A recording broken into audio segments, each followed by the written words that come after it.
السلام علیکم ورحمۃ اللہ وبرکاتہ. یوٹیوب چینل دنیا و دین. تو غسل الجمعۃ واجب علی کل محتلم، یہ حدیث کے بارے میں یہ بہن کا سوال ہے کہ عورت پر بھی غسل جمعہ لازم ہے کہ ظہر کی وہ نماز اگر گھر میں پڑھتی ہے تو غسل کر کے وہ جمعہ کی نماز ظہر کی نماز گھر میں پڑھے یا گناہ گار ہوگی؟ دیکھیں، یہ واجب کا جو لفظ ہے نا، غسل الجمعۃ واجب علی کل محتلم، اس میں عورتیں بھی شامل ہیں. جب خطاب ہوتا ہے شریعت کا تو مرد اور عورتیں دونوں شامل ہیں، الا کہ کوئی خاص عورتوں کو کرے یا خاص حکم مردوں کو مخاطب کرے، ورنہ دونوں مخاطب ہیں اس میں.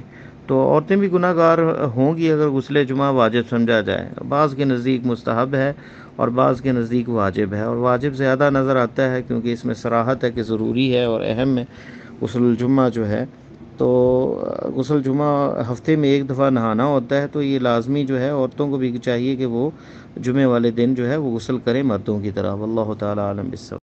یہ تھے محترم محمد جمیل علوی صاحب، جو گروپ مسائل دین المدینہ میں آئے ایک سوال کا جواب دے رہے تھے قرآن و سنت کی روشنی میں، جسے ویڈیو کی صورت میں یوٹیوب چینل دنیا و دین پر محفوظ کیا گیا ہے. دنیا و آخرت کی بہتری کے لیے نماز، مصنون اذکار اور قرآن سمجھ کر پڑھیں. نبی کریم صلی اللہ علیہ وآلہ وسلم کی پیاری سنتوں پر عمل کریں، دوسروں کو بھی دعوت دیں.